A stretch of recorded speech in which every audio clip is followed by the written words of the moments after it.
नमस्कार, N V news देख रहे हैं आप। मैं हूं आपके साथ सुनील सिंह पौरुष। 3 बजे में आज हम आपको 3 बड़ी खबरों से रूबरू कराएंगे। जी हां, सबसे पहले बात करेंगे सुशांत केस की। सुशांत केस में एक नया मोड़ आ गया है। जी हां, दरअसल सुशांत के परिवार को लगता है कि आत्महत्या नहीं बल्कि सुशांत की हत्या की गई है। दूसरी बड़ी खबर की बात करें तो सुशांत केस में अभिनेत्री कंगना रनौत की ओर से मुंबई पुलिस की जांच को लेकर उठाए गए सवालों के बाद अब संजय राउत और कंगना रनौत में तन गई है और ठन भी गई है। जी हां, कंगना ने संजय राउत पर एक बड़ा बयान दे दिया। इसके बाद बात करेंगे पड़ोसी मुल्क चीन की कि कैसे ऐप बैन होने के बाद ड्रैगन तिलमिलाया हुआ है। तो चलिए इन तमाम खबरों पर विस्तार से नजर डालेंगे, चर्चा करेंगे। बॉलीवुड अभिनेता सुशांत सिंह राजपूत मामले में सीबीआई जांच का आज 14वां दिन है। जी हां, सीबीआई के साथ प्रवर्तन निदेशालय और नारकोटिक्स कंट्रोल ब्यूरो ने इसकी जांच तेज कर दी है। लेकिन इन सब के बीच अब इस पूरे मामले में एक नया मोड़ आ गया है। दरअसल आज सुशांत के पिता के वकील विकास सिंह ने कहा कि परिवार को लगता है कि आत्महत्या नहीं बल्कि हत्या है। तो वहीं दूसरी तरफ narcotics control bureau Zaid Vilatra को कोर्ट लेकर आई है। आपको बता दें कि उसे बुधवार को सुशांत सिंह मामले में ड्रग कनेक्शन के सिलसिले में गिरफ्तार किया गया था। साथ ही एनसीबी ने अदालत से जैद की 10 दिन की रिमांड की मांग की और इसके बाद अदालत ने एनसीबी को जैद की 9 सितंबर तक को रिमांड पर दे दिया। दूसरी तरफ मामले की मुख्य आरोपी रिया चक्रवर्ती के पिता इंद्रजीत चक्रवर्ती के से आपको बता दें सीबीआई पूछताछ कर रही है। सीबीआई आज उनसे लगातार तीसरी बार पूछताछ कर रही है। इस पूछताछ में ड्रग और सुशांत के पैसों को लेकर सीबीआई पूछताछ कर रही है। जी हां, तो एक के बाद एक इस पूछताछ के बाद खुलासे होते हुए नजर आ रहे हैं। और अब सबसे बड़ा सवाल ये कि सुशांत सिंह राजपूत के पिता के जो वकील है विकास सिंह, उन्होंने कहा कि अब तक हमें लग रहा था कि आत्महत्या के लिए उकसाया गया था सुशांत को, लेकिन अब हमें लग रहा है कि सुशांत की हत्या की गई है। परिवार को हत्या होने का शक है।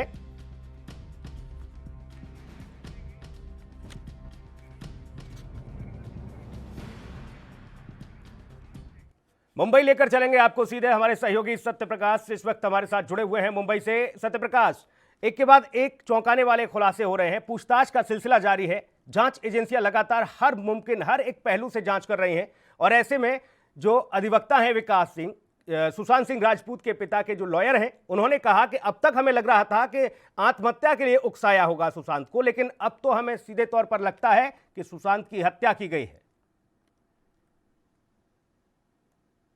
जी, जाहिर तौर पर जिस तरह से लगातार विकास सिंह अपने पक्ष का ये दबाव बना रहे हैं कि, और दूसरी तरफ जिस तरह से सीबीआई ने ये कहा कि सुशांत की हत्या में अब तक जो है उनको मर्डर के एंगल से कोई पुख्ते सबूत नहीं मिले, तो जाहिर तौर पर उनके परिवार का यही कहना है कि ये पूरी तरह से हत्या है, आत्महत्या नहीं है, जिसको लेकर सीबीआई को जरूर इस पर पूरे अमल करना पड़ेगा। वहीं लगातार जिस तरह से सीबीआई जो है इंद्रजीत चक्रवर्ती से आज तीसरे दिन जांच कर रही है, पूछताछ कर रही है।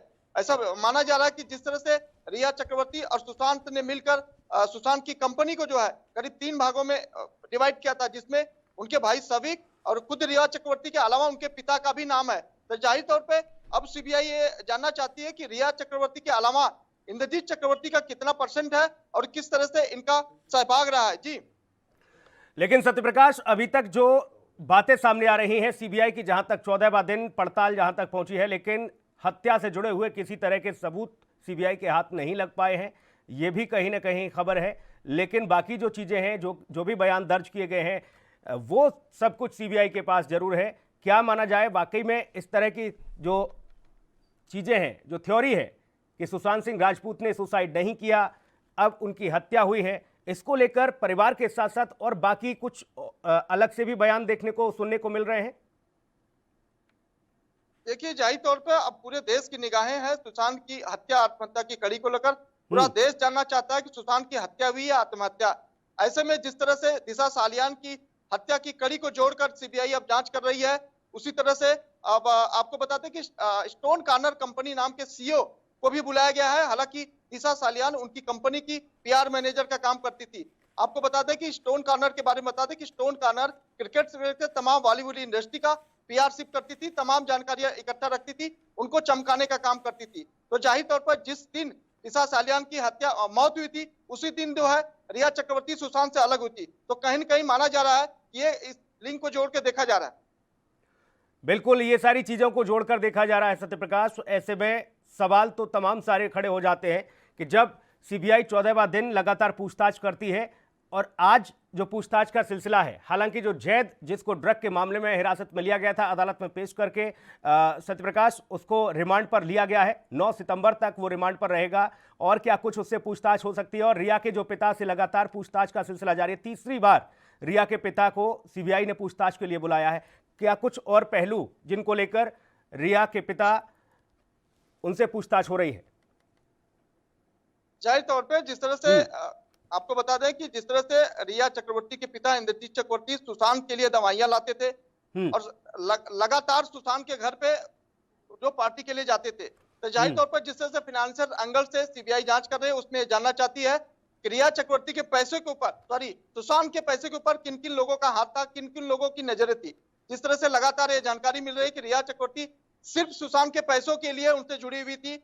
हालांकि उनके मौत से पहले रिया चक्रवर्ती बार बार ये कह रही थी कि सुशांत को वो छोड़ना नहीं चाहती। सुशांत ने उनको जबरदस्ती उस दिन जो है उनको घर से बाहर का रास्ता दिखाया था। तो तमाम चीजें हैं जो सीबीआई जानना चाहती है कि आखिर सच्चाई क्या है। लगातार 3 दिन के पूछ में जिस तरह से इंद्रजीत चक्रवर्ती ने तमाम बयान दिए है, कहीं न कहीं रिया चक्रवर्ती के बयान से मेल नहीं खा रहा है। यही वजह है क्या तीसरे दिन भी उनको बुलाया गया और पूछताछ की जा रही है। वहीं दूसरी तरफ आपको जैद ने जिस तरह से ड्रग्स एंगल को लेकर तमाम खुलासे किया है, वो भी बेहद चौंकाने वाले तमाम लोगों के नाम लिए हैं। जैद और सौविक के चैट में जिस तरह से सैमुअल मिरांडा का भी नाम आया है, वो भी बेहद चौंकाने वाला। हालांकि 9 सितंबर तक जो है ईडी को जो है उसकी बेल मिली है। ऐसे में देखा जाए कि तमाम चीजें जो है अभी पूछताछ करनी बाकी है, जिसमें कई लोगों के नाम सामने आ सकते हैं। जी बिल्कुल, जाहिर तौर पर कई लोगों के नाम और सामने आ सकते हैं। फिलहाल के इस अपडेट के लिए बहुत शुक्रिया आपका, तमाम इस जानकारी के लिए। अगली खबर का रुख करेंगे। ये खबर भी अभिनेता सुशांत सिंह राजपूत से ही जुड़ी हुई है। फिल्म अभिनेता सुशांत सिंह राजपूत केस को लेकर लगातार बयानबाजी हो रही है। अभिनेत्री कंगना रनौत इस मामले में काफी मुखर शुरू से ही रही हैं। अब कंगना और शिवसेना नेता संजय राउत के बीच जुबानी जंग तेज हो गई है। मुंबई पुलिस को लेकर दिए गए बयान के बाद शिवसेना नेता संजय राउत ने कहा कि अगर उन्हें मुंबई में डर लगता है तो वापस नहीं आना चाहिए, जिस पर अब कंगना की ओर से जवाब आया है। कंगना रनौत की ओर से ट्वीट कर लिखा गया कि शिवसेना नेता संजय राउत ने मुझे खुली धमकी दी है और कहा है कि मैं मुंबई वापस न आऊं। पहले मुंबई की सड़क पर आजादी के नारे लगे, अब खुली धमकियां मिल रही हैं। ये मुंबई पाकिस्तान अधिकृत कश्मीर की तरह क्यों लग रहा है, पीओके की तरह क्यों लग रहा है। आपको बता दें कि कंगना रनौत की ओर से बीते दिनों मुंबई पुलिस के कमिश्नर और मुंबई पुलिस के कामकाज को लेकर भी सवाल खड़े किए गए थे। साथ ही आरोप लगाया गया था कि सीपी मुंबई पुलिस ने कुछ ऐसे ट्वीट को लाइक किया है जिसमें कंगना के बारे में गलत बयान दिए गए हैं। इस पर कंगना की मुंबई पुलिस के साथ ट्विटर पर भी बहस हुई थी। इस बीच संजय राउत का एक बयान सामने आया, जी हां, जिसमें अभिनेत्री कंगना रनौत की ओर से जो आरोप लगाए जा रहे हैं वो गलत हैं, इस तरीके का बयान सामने आया संजय राउत का। इस तरह मुंबई पुलिस के बारे में बयान नहीं देना चाहिए, जबकि वो खुद इसी शहर में रहती हैं। राउत ने कहा कि हम उनसे अपील करते हैं कि वो मुंबई ना आएं।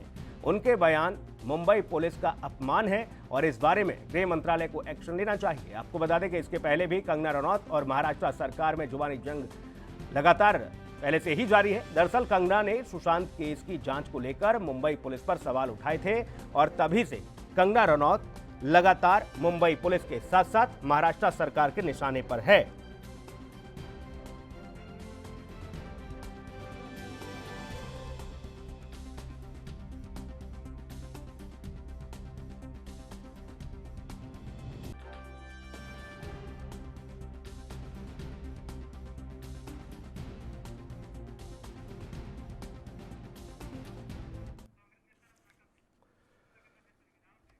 जी हां, तो इस मामले में लगातार जुबानी जंग जारी है। ऐसे में रत्नाकर हमारे साथ कांग्रेस नेता जुड़े हुए हैं। रत्नाकर साहब, बहुत स्वागत है एनवी न्यूज में आपका। आवाज मिल पा रही है सर आपको?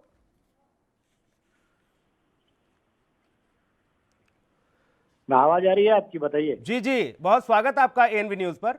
जी धन्यवाद, थैंक यू। कंगना रनौत ने कहा है कि मुझे शिवसेना की ओर से खुले तौर पर धमकी मिल रही है, अब तो लगता है कि मुंबई पीएको हो गई है। आपकी प्रतिक्रिया? देखिए, कंगना रनावत जी जो मुंबई पुलिस पे आरोप लगा रही हैं, ये आरोप बेबुनियाद है। इसका कारण मैं ये भी बता दूं कि हाई कोर्ट ने भी इस मामले पे मुंबई पुलिस को बोला है कि मुंबई पुलिस जो है जांच अपने तरीके से और सही तरीके से कर रही थी।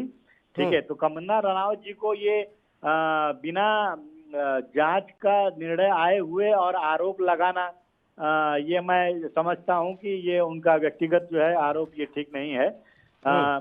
और बीजेपी के बारे में मैं ये बताना चाहूंगा कि जहां तक बीजेपी इस मामले में महाविकास आघाड़ी सरकार को घेरने की कोशिश कर रही थी, वही बीजेपी आज सुशांत सिंह मामले में खुद घिरती हुई नजर आ रही है।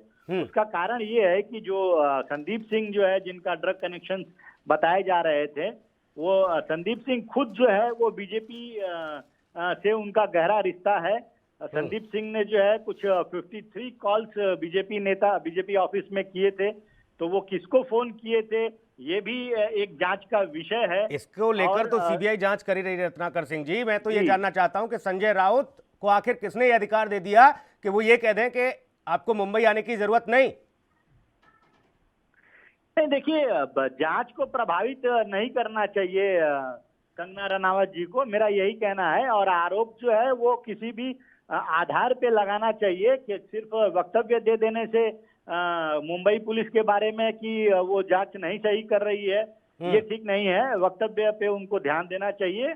मुंबई पुलिस अपना काम बखूबी कर रही थी और वो करती रहती है, और बहुत सारे केसेस में उन्होंने फिर इस बात में इतना डर क्यों रत्नाकर सिंह जी? अगर बयान को लेकर इस तरीके का बवाल मचेगा, एक तरफ आप कह रहे हैं मुंबई पुलिस तो अपना काम कर रही है, तो काम करे मुंबई पुलिस। अगर कोई व्यक्तिगत तौर पर छीटाकशी या टिप्पणी करेगा तो जाहिर तौर पर उसकी प्रतिक्रिया तो देखने को मिलेगी, लेकिन अगर यह कह देना कि आपको मुंबई आने की जरूरत नहीं, यह कहां तक ठीक है? देखिए, इस पे कांग्रेस पार्टी जो है वो इस पे कुछ नहीं कहना चाहेगी, क्योंकि ये आप इसे व्यक्तिगत तौर पर ठीक मानते हैं, ऐसा कहना उचित है? नहीं, देखिए, कहना ये कोई भी इस तरह का कहना, मतलब किस परिस्थिति में और किस बात पे उन्होंने इस तरह किसी भी तरह की परिस्थिति हो, क्या आप बैन लगाएंगे मुंबई आने पर? क्योंकि पहले भी एक बार इस तरह की, ये कोई पहला मामला नहीं, इससे पहले भी कई बार इस तरह की चीजें हो चुकी हैं। बिहार के लोगों को लेकर भी इस तरीके की बयानबाजियां, और कई बार तो ऐसा हुआ कि बिहार के लोगों पर हमला तक हुए। नहीं, देखिए, जो भी है, बिहार के लोग हैं या बाहरी लोग हैं, उनके ऊपर इस तरह का कोई व्यक्तिगत हमला नहीं करना चाहिए, मेरा मानना ये है। और सारे लोग को, जो भी यहाँ पे आए हुए रहवासी हैं, उसको महाविकास आघाड़ी की सरकार उनको बराबर सुरक्षा देने की जिम्मेदारी है, जो महाविकास आघाड़ी की सरकार बखूबी कर रही है उनको सुरक्षित रखने की। जब से यह सरकार बनी है, इस तरह का घटनाक्रम नहीं हुआ है अभी तक। तो हम उम्मीद यही करते हैं ना रत्नाकर सिंह जी कि अगर महाराष्ट्र में मिलीजुली सरकार है, आपकी है, एनसीपी की है, शिवसेना की है, तो कम से कम संयम तो रखें जुबान पर। इस तरीके के अगर वक्तव्य देंगे, बाकी क्या लोगों में मैसेज जाएगा? मुंबई जाने से लोग डरना शुरू कर देंगे, कोई अपनी बात नहीं रख पाएगा। देखिए, अब ये तो बात ठीक है, लेकिन मैं ये भी कहना चाहूंगा कि कोई भी इंडस्ट्री से जुड़ा व्यक्ति है, जिसको जो ग्लैमर की दुनिया से जुड़ा, बीजेपी से हमारे साथ पंकज जोशी भी मौजूद हैं, सीधा वो हमारे साथ जुड़े हुए हैं। आप बने रहिएगा रत्नाकर जी, क्योंकि आपकी प्रतिक्रिया आई, हमने सुना, लेकिन आप स्पष्ट तौर पर वो चीज नहीं बोल पाए जो दर्शक सुनना चाहते थे, जो जनता सुनना चाहती थी कि हाँ, ये इस तरीके की टिप्पणी गलत है, ऐसे बयानों से कम परहेज करना चाहिए। जोशी साहब, बहुत स्वागत आपका एएनबी न्यूज पर। जी धन्यवाद। जोशी जी, एक बयान आता है और कंगना रनौत फिर उसके बदले ये कहती हैं कि मुझे तो लगता है कि अब मुंबई में रहना यानी कि पीओके की तरह हो गया है। पहले आजादी के नारे लगते हैं, भारत आजाद नहीं हुआ क्या? दूसरा, फिर वो कहती हैं कि अब तो ऐसा लगने लगा कि सीधे तौर पर यह कहा जा रहा है कि आपको मुंबई आने की जरूरत नहीं है। संजय राउत को किसने अधिकार दे दिया इस तरीके की बयानबाजी के लिए? देखिए, किसी भी राजनीतिक पार्टी के किसी भी व्यक्ति को, ना किसी देश के व्यक्ति को यह अधिकार है कि वो देश की जो अखंडता संप्रभुता है इस पर प्रश्न उठाए, क्योंकि सभी को अधिकार है। कोई भी व्यक्ति इस देश के अंदर कहीं भी जा सकता है, कहीं भी आ सकता है। इस देश की आजादी है और यही देश का लोकतंत्र है। लेकिन कुछ लोगों ने देश के लोकतंत्र के साथ जिस तरीके से खिलवाड़ करने की पोजीशन बना ली है, अपने आप को लोकतंत्र से ऊपर मानने लग गए हैं, अपने आप को जो है वहां का मसीहा बना करके जो है ये वोट बैंक की राजनीति की जा रही है। कहीं ना कहीं ये परेशानी के सबब जो है खड़े कर रहे हैं। और अब ये चीज समझ में नहीं आ रही है कि आज आप देखिए, माननीय सुप्रीम कोर्ट ने आदेश कर दिए हैं कि जांच हो रही है, सभी एजेंसी जांच कर रही है, इतना हाई प्रोफाइल जो है ये केस हो गया है, और उसके बाद भी इतनी हल्की टिप्पणियां करना किसी भी जो है राजनीतिक पार्टी के व्यक्ति के द्वारा, मुझे लगता है कहीं भी ठीक नहीं है। और मैं कह रहा हूं कि उल्टा कांग्रेस को कहना चाहिए था कि हाँ, जो इसमें अपराधी हैं, जो लोग जो मिले हुए हैं, यदि इन अपराधियों की साठगांठ सामने आई तो हम जो है सरकार से जो है बाहर हो जाएंगे। लेकिन कभी ऐसा हुआ नहीं, क्योंकि सरकार तो खुद जो है अपराधियों के साथ है। और जो रत्ना सिंह जी कह रहे थे कि मुंबई पुलिस अपना अच्छा काम कर रही है, मुंबई पुलिस पे प्रश्न नहीं है। प्रश्न यह है कि मुंबई पुलिस किसके कहने से काम कर रही है। बात प्रश्न यहां पर है कि वो जो किसी कहने से जो काम कर रही है, उससे उसकी पुलिस की छवि भी बिगड़ रही है और मुंबई की छवि भी बिगड़ रही है। जोशी जी, अगर यही सवाल उठा दिया तो फिर कल को आपको भी बोल दिया जाएगा कि आप भी मुंबई मत आइए, क्योंकि आप सवाल खड़े कर रहे हैं मुंबई पुलिस पर। नहीं, देखिए, इन्होंने तो प्रश्न उठाए ना, इन्होंने तो जो है ये अगर कंगना रनौत सवाल उठाती है मुंबई पुलिस पर और वो कहती है कि इस मामले में मुंबई पुलिस ने हीला हवाली की, ये तो सीबीआई ने भी माना है कि शुरुआती तौर से लेकर इस पूरे मामले को बहुत हल्के में लिया गया, और मुंबई पुलिस के 2 बड़े आला अफसरों से पूछताछ भी सीबीआई कर चुकी है, और भी न जाने कितने अफसर हैं जो सवालों के घेरे में जिससे पूछताछ होगी सीबीआई की। सिंह साहब, जवाब दीजिए। शुरू से ही आप तो इस फेवर में थे ही नहीं कि इसकी सीबीआई जांच हो। मुंबई पुलिस बहुत बढ़िया है, मुंबई पुलिस ये है, मुंबई पुलिस वो है। देख रहे हैं मुंबई पुलिस की स्थिति, सीबीआई ने खुद सवाल खड़े कर दिए कि लापरवाही है मुंबई पुलिस की। और उसके बाद अगर कोई सवाल उठाता है सिंह साहब, कंगना रनौत ने अगर ट्वीट करके ये कह दिया कि मुंबई पुलिस की लापरवाही है, तो क्या गलत कर दिया?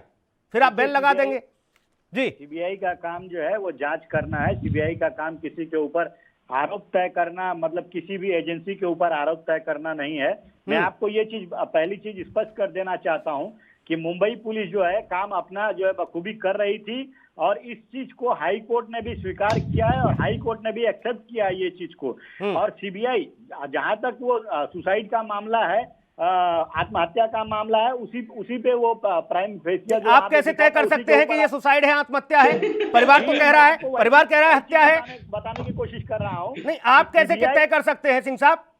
सर जी, मैं वही आपको बताने की कोशिश कर रहा हूँ कि सीबीआई ने इंडिया टुडे को बताया है कि ये अभी तक इस पे कहीं भी किसी भी प्रकार का मर्डर का कोई भी आरोपी कहीं से भी कोई क्लू नहीं मिला हुआ है, और यह पूरी तरह से सुसाइड का केस। ठीक है, अच्छी बात है। सीबीआई जो निर्णय ले लेगी, जो दस्तावेज अदालत में पेश कर देगी, वो सर्वोपरि होंगे, सर्वमान्य होंगे। लेकिन कहीं तो संवेदनाओं को थोड़ा सा रखिए कलेजे में। परिवार अभी भी कह रहा है कि हत्या की गई हमारे बच्चे की, और आप एक बार भी ये नहीं कहते कि सुशांत राजपूत सुसाइड थी, हत्या थी, या जो भी कुछ है। आप लाते ही नहीं इस एंगल को। भावनात्मक बयान में और हकीकत में बहुत अंतर होता है। नहीं, हकीकत ये है कि सुसाइड है, ये आपने डिसाइड कर दिया। जोशी जी, मैंने डिसाइड नहीं किया है। सीबीआई ने जो इंडिया टुडे सुन रहे हैं आप सिंह साहब को, उसके आधार पे मैं आपको बताना चाहता हूँ, सीबीआई ने अभी तक कहीं से भी क्लू उसको नहीं मिला है कि ये मर्डर है।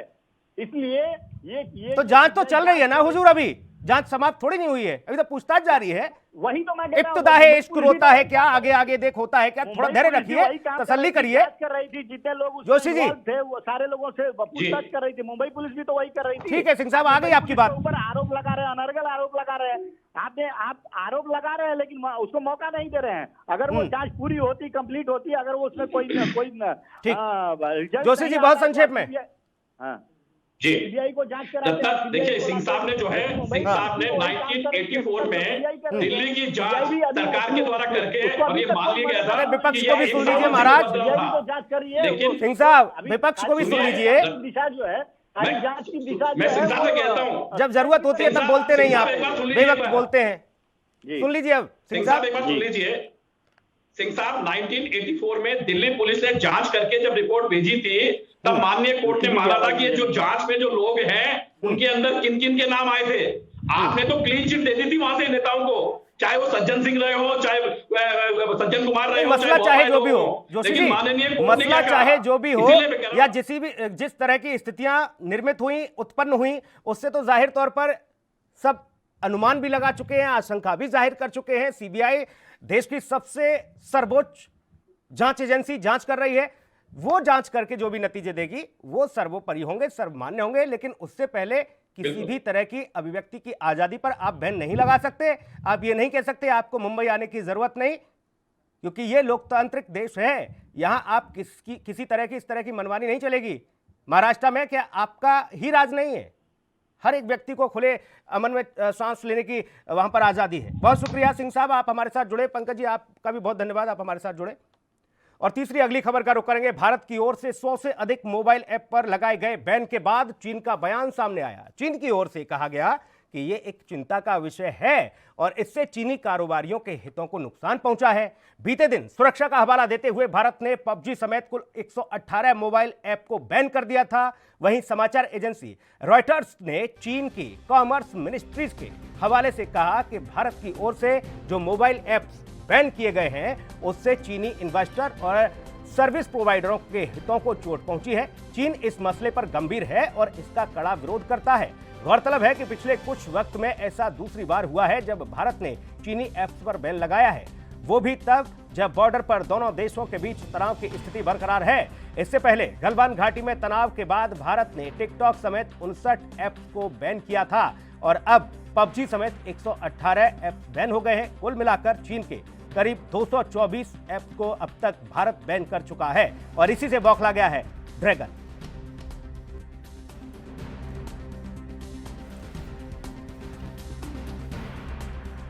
भारत की ओर से 100 से अधिक मोबाइल ऐप पर लगाए गए बैन के बाद चीन का बयान सामने आया। चीन की ओर से कहा गया ये एक चिंता का विषय है। चीन मानने लगा कि यह गंभीर मसला है, ये चिंता का विषय है, इससे चीनी कारोबारियों के हितों को नुकसान पहुंचा है।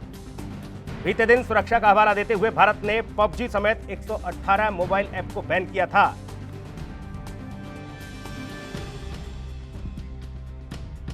रिटायर्ड कैप्टन अनिल गौड़ जी हमारे साथ जुड़े हुए हैं। कैप्टन साहब, बहुत स्वागत है एएनबी न्यूज में आपका। नमस्कार जी। कैप्टन साहब, बहुत संक्षेप में और बहुत जल्दी में ये जानना चाहूंगा, हालांकि देखिए लगातार चर्चाएं हो रही हैं, भारत जो फैसले ले रहा है, जो कदम उठा रहा है वो काबिले तारीफ है, लेकिन अब तो चीन भी मानने लगा। चीन के जाहिर तौर पर कमर टूट गई और ये बयान सामने आने लगे कि भारत ने जो किया उससे कारोबार पूरी तरह से चौपट हुआ। हमारे इन्वेस्टर से लेकर तमाम ऐसे प्रोवाइडर हैं जिनके हालात खराब हो जाएंगे। आप क्या मानते हैं? देखिए, ऐसा है, जब तक चाइना को एक अपनी कॉस्ट नहीं लगेगी कि जो वो हिंदुस्तान के साथ कर रहा है लद्दाख के अंदर और जो अरुणाचल के अंदर, और जैसे ये हमारे जो बॉर्डर इलाके में जिस हिसाब से वो घुसपैठ करते जा रहा है और जिस हिसाब से पाकिस्तान को भी वो शय दे रहा है कि वहां से वो मिलिटेंट्स वगैरह भेजे, जब तक चाइना को उसकी कॉस्ट नहीं पता लगेगी तब तक चाइना नहीं मानने वाला। और ये जो चीज है, ये पहले जब हमने कुछ ऐप बैन किए थे उसके बाद में यही सब कह रहे थे कि जी जितने चाइनीज ऐप्स है सब बैन होने चाहिए। तो अब ये दूसरी कड़ी आ गई है बैन होने की। इसके साथ साथ जो हमने इनको इकोनॉमिक फ्रंट के ऊपर जैसे हुआई है और बाकी कंपनीज है, उनका आना और उनका निवेश करना और उनका काम करना हिंदुस्तान में बंद कर दिया है, ऐसे ही और भी जो बाकी बची हुई कंपनीज है उनका भी बंद करेंगे। तब जाके जब चाइना को मॉनेटरी वाइज जब उसको जो दुख होगा, जो मैं कहूंगा पीड़ा होगी, तब जाके चाइना समझेगा कि भाई देखो अब मेरे को ये प्रॉब्लम आ रही है। हिंदुस्तान के देखा देखी अमेरिका भी कर रहा है, बिल्कुल। अब बाकी मुल्क भी ये सोच रहे हैं कि ये भाई ये सिक्योरिटी रिस्क है, अगर हिंदुस्तान कर सकता है तो हम क्यों नहीं कर सकते, ये चीज है। और ये मैं कहता हूँ ये गवर्नमेंट का मैं बहुत मैं कहूँगा शुक्रगुजार हूँ कि वो अब इतनी जल्दी उन्होंने ध्यान लिया इसका और बिल्कुल जो फैसले लिए गए वो ऐतिहासिक है, वो काबिले तारीफ है और इसीलिए ये कहा भी जा रहा है कि ड्रैगन का गुरूर चकनाचूर। बहुत शुक्रिया कैप्टन साहब अपनी बात रखने के लिए, हमारे साथ जुड़ने के लिए। और एएनबी न्यूज के इस बुलेटिन में इतना ही। बाकी खबरों की अपडेट के लिए आप बने रहिए एएनबी न्यूज के साथ। नमस्कार।